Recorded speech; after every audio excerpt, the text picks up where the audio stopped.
우리는 성경을 읽을 때 종종 이렇게 생각을 합니다. 참 저 사람들은 어쩌면 저럴까? 참 어리석다. 요셉을 팔아먹은 그의 형들을 보면서도 우리는 그런 생각을 합니다. 아니, 예수님을 십자가에 못 박은 사람들을 보면서도 우리는 그런 생각을 합니다. 그러면서 머릿속으로 되뇌이죠. 나는 저렇지는 않아. 나는 예수님을 버리지는 않아. 그러나 여러분, 성경은 단순히 과거 이야기를 들려주는 책이 아닙니다. 성경은 우리를 그 이야기의 현장, 그 이야기 속으로 우리를 끌어들입니다. 그리고 그 말씀으로 우리를 비춥니다. 성경은 우리를 비추는 거울입니다. 오늘 본문 속 스데반의 설교가 바로 그렇습니다. 스데반은 지금 요셉 이야기를 하고 있습니다. 그러나 그가 요셉 이야기를 하고 있는 것 같지만 사실은 지금 그 자리에서 그 이야기를 듣고 있는 그들의 이야기를 하고 있는 것이죠.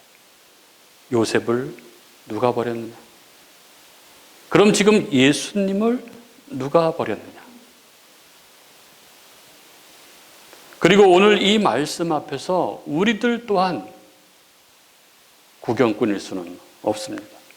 이 이야기는 과거의 이야기일 뿐만 아니라 또한 지금 우리들에게 들려주는 이야기이기도 하기 때문에 그렇습니다.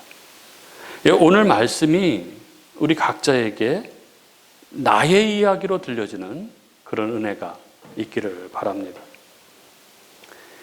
스데반은 하나님의 임재와 현존을 이 성전이라는 건축물에 묶어두려는 유대인들의 거짓된 열심을 공격했습니다. 스데반은 자신들의 삶이 어떻든지 간에 성전 제사에 참여함으로써 자신들의 구원을 확인할 수 있다고 믿었던 그들의 헛된 신앙을 공격했습니다. 즉 너희가 죽인 예수, 그가 바로 하나님의 현존이자 임재인 성전이고 구원은 성전이라는 건물에 달려있는 것이 아니라 이 참 성전이신 죽으시고 부활하신 예수께 달려있다, 이렇게 전한 것입니다. 그러자 성전 체제 그리고 제사 제도에 기반해서 권력을 누리고 있던 이 대제사장들과 서기관들이 거짓 증인들을 매수해서 스데반을, 하나님과 모세를 모욕했고 성전과 율법을 거슬러 말했다고 사내들인의 공회에 기소하도록 했습니다. 그래서 공회가 열렸습니다. 그리고 그들의 사주대로 거짓 증인들이 말하기를 나사렛 예수가 이곳을 헐고 또 모세가 우리에게 전해준 규례를 고치겠다고 저 사람이 이야기했다, 이렇게 고소합니다. 이들의 고소는 율법대로 하자면 성전 모독죄로 또 신성 모독죄로 돌로 쳐서 죽여야 하는 그런 제목이었습니다. 그래서 대제사장이 묻죠. 1절에 이것이 사실이냐, 이렇게 물었습니다. 그리고 2절부터 스데반의 대답이 펼쳐지는 거죠. 신약에서 나오는 가장 긴 설교입니다. 스데반은 이스라엘 역사 전체를 훑으면서 이야기합니다. 그 첫 번째가 바로 아브라함에 대한 이야기였습니다. 요지가 무엇이었습니까? 하나님은 성전이라는 건축물에 묶여 있는 분이 아니시라는 것이었죠. 하나님은 아브라함이 메소포타미아에 계실 때부터 아브라함과 동행하신 분이라는 것입니다. 그리고 아브라함의 삶을 통해서 보듯이 참된 믿음, 구원을 얻는 믿음은 약속과 현실과의 괴리 사이에서 하나님을 신뢰하면서 살아가는 것이라는 것입니다. 그런데 너희들 눈에 보이는 것 중심의 신앙, 즉 성전과 율법을 붙들고 하나님의 약속, 즉 아브라함의 씨죠, 제라, 예수 그리스도를 통해서 이룰 그 하나님 나라를 거부하고 있다, 이렇게 폭로하고 있는 것입니다. 그리고 이어지는 스데반의 설교가 바로 오늘 9절부터 16절의 요셉 이야기입니다. 오늘 요셉 이야기를 한 흐름으로 정리하면 이렇습니다.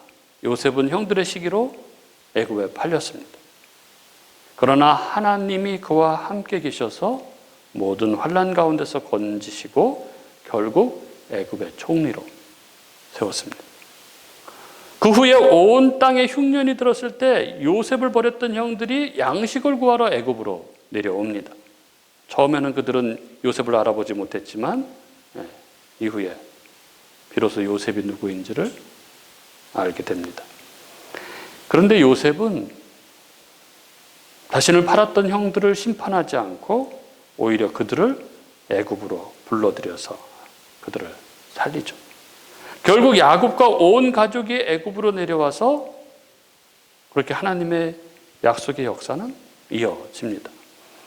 이 이야기를 한 문장으로 정리하면 버림받은 요셉이 결국 자신을 버린 형들을 살리는 구원자가 되었다 하는 것입니다. 그럼 이 요셉 이야기를 하는 스데반의 의도는 무엇일까요? 먼저 요셉은, 이 스데반은 하나님이 일하시는 패턴을 드러내기 위해서 이 요셉 이야기를 하고 있는 것입니다. 스데반은 요셉 사건을 통해서 하나님의 일하시는 공식을 보여줍니다. 하나님은 사람을 세우십니다. 그리고 사람들은 그 하나님이 세운 사람을 거절합니다. 그러나 하나님은 사람들이 거절한 그를 통해서 당신 백성들을 구원하십니다. 이것이 하나님이 일하시는 방식이라는 것입니다. 그리고 스데반은 요셉 이야기를 통해서 이스라엘의 반복된 죄를 드러냅니다. 스데반의 메시지는 이것이죠. 구원자 요셉을 누가 버렸느냐? 너희 조상들이 버렸다 하는 것이죠. 그러면 그 죄가 끝났느냐? 아니다 하는 것입니다. 죄는 계속 반복되고 있다 하는 것이죠.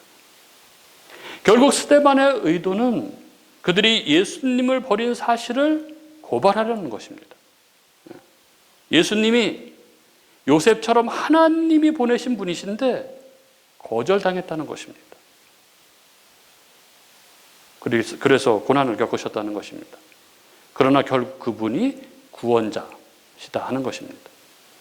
스데반은 요셉 스토리를 통해서 역설적으로 증거하고 있는 것이죠. 너희 조상들이 요셉을 버렸듯이 너희가 예수를 거절했다. 그리고 너희가 거절해서 버린 그 예수가 바로 구원자시다 하는 것이죠. 그리고 이 요셉 이야기는 끝난 과거 이야기가 아니라 지금도 계속되고 있는 하나님이 보내신 구원자를 거절하는 인간의 반복된 역사입니다. 즉 요셉 이야기는 과거의 사건만이 아니라 우리가 예수님을 어떻게 대하는지를 보여주는 거울입니다. 오늘 성경은 스데반을 통해서 말하고 있는 것이죠. 요셉을 버린 이 사건, 이 이야기는 바로 너희들의 모습, 너희들의 이야기다 라고 말하고 있는 것입니다. 사랑하는 우리 교회 여러분, 이 주장을 수납하실 수 있으십니까? 아니 나는 내가 요셉을 버린 적도 없는데, 아니 나는 예수님을 거절한 적이 없는데 이렇게 속으로 반문하지 않습니까? 그러나 여러분, 우리는 늘 요셉을 버리고 늘 예수를 버립니다. 언제 우리는 요셉을 버리고 언제 우리는 예수를 버릴까요? 그 첫 번째는 하나님의 방식을 받아들이지 않을 때입니다. 여러분, 하나님의 뜻을 거부해 본 적 있습니까? 대부분 속으로 그런 적 별로 없는데 이렇게 대답할 것입니다. 왜냐하면 우리는 우리 성도들은 어지간해서는 하나님의 뜻을 거부하려고 하지 않죠. 그런데 문제는 이것입니다. 우리는 하나님의 뜻은 거부하지는 않지만 하나님의 방식을 거부한다는 것입니다.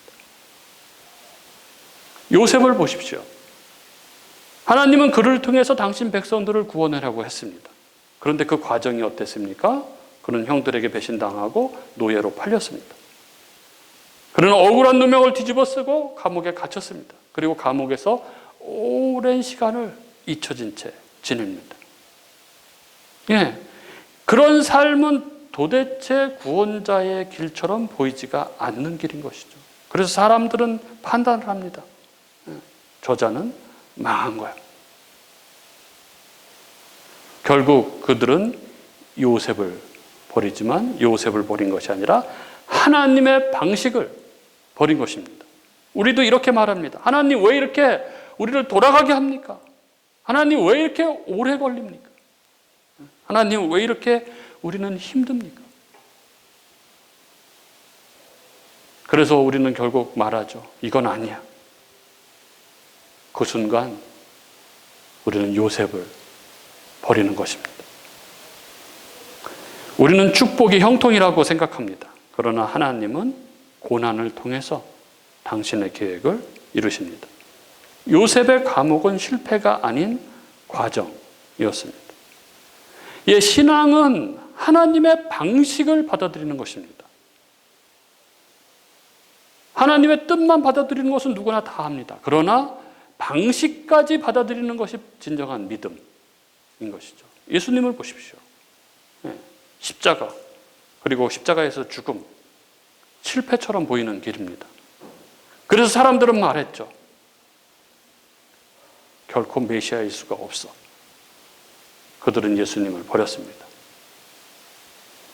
우리도 하나님의 방식이 마음에 들지 않을 때 우리 마음으로부터 조용히 하나님을 밀어내는 것입니다.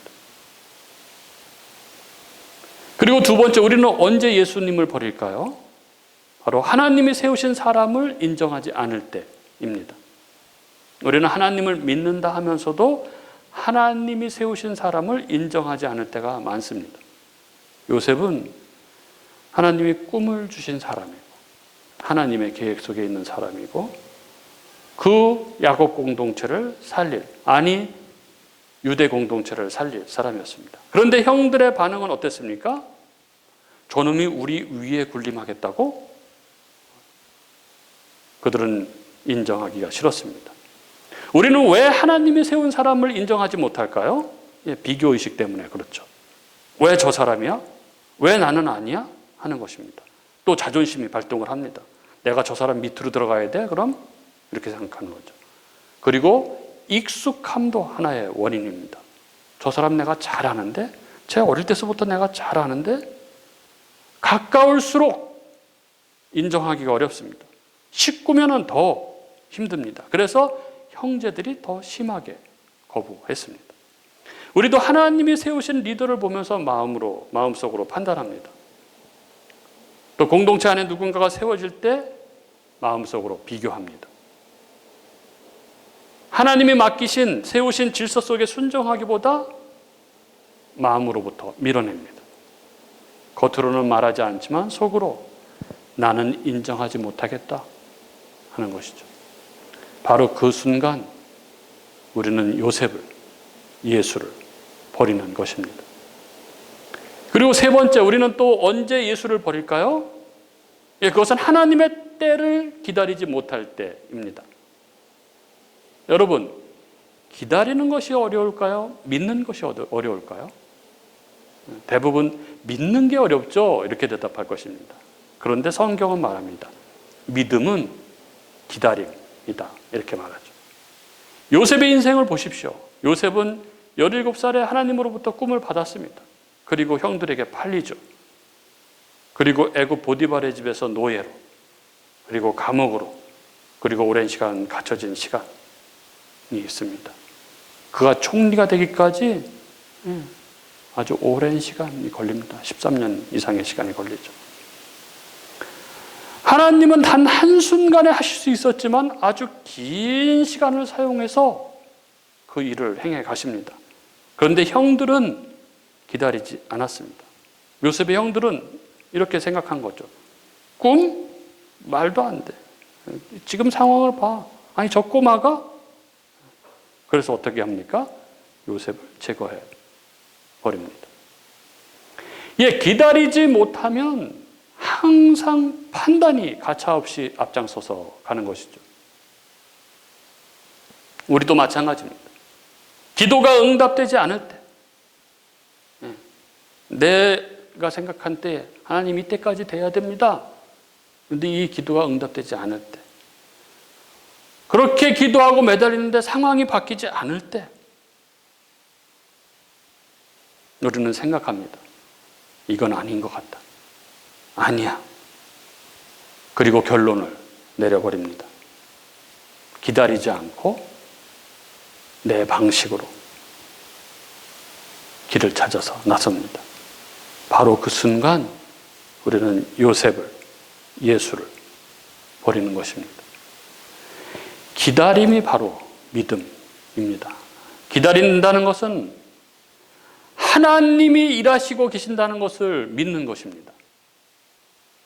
사랑하는 우리 교우 여러분, 오늘 우리는 중요한 사실 하나를 보았습니다. 우리는 하나님을 거부한다고 생각하지 않습니다. 그러나 우리는 하나님의 방식을 거부하고 하나님이 세우신 사람을 거부하고 하나님의 때를 거부합니다. 그리고 바로 그 방식으로 우리는 예수님을 거절하는 것이죠. 그러나 하나님은 이런 우리를 버리시지 않으시는 것이죠. 요셉이 자신을 팔아버린 그 형들을 심판하지 않고 오히려 그들을 용서하고 그들을 애굽으로 불러들여서 그들을 다 살려냈듯이 우리 주님은 우리가 늘 그렇게 주님을 거절함에도 불구하고 우리가 믿는다 하면서도 늘 죄와 욕망 가운데 엎드려져 있음에도 불구하고 우리를 심판하지 않으시고 다시 그 손을 내미시고 우리에게 말씀하시는 것이죠. 나의 사랑, 나의 어여쁜 자야, 일어나서 함께 가자. 우리가 버린 그분이 우리를 여전히 다시 부르십니다. 우리가 밀어낸 그분, 우리 때문에 십자가에서 죽으신 그분이 늘 우리에게 손을 내미시고 우리에게 함께 하기를 원하십니다. 여러분, 우리는 결단해야 합니다. 계속해서 내 방식대로 하나님을 판단하면서 살 것인가? 아니면 하나님의 방식, 하나님이 세우신 사람, 그리고 하나님의 때를 신뢰하며 살 것인가?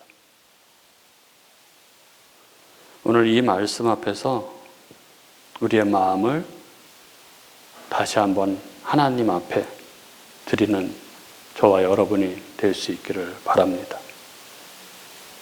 우리가 버린 그분이 우리를 살리셨고 지금도 우리를 부르고 계십니다. 그분의 손을 붙들고 일어나서 믿음으로 걷는 저와 여러분이 되시기를 주님의 이름으로 축복합니다.